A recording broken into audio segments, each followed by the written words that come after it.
Egypt, Horus versus Seth. Osiris was killed by his brother Seth during a hunt.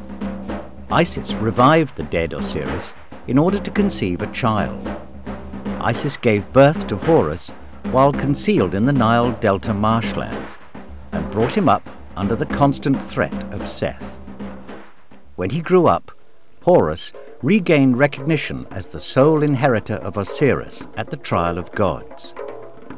War consequently broke out between Horus and Seth for control of Egypt. In one of the first battles, Horus suffered defeat and Seth tore out his magic eye. However, Horus subsequently defeated Seth and deprived him of his virile strength. Horus regained his magic eye and gave it to Osiris to swallow.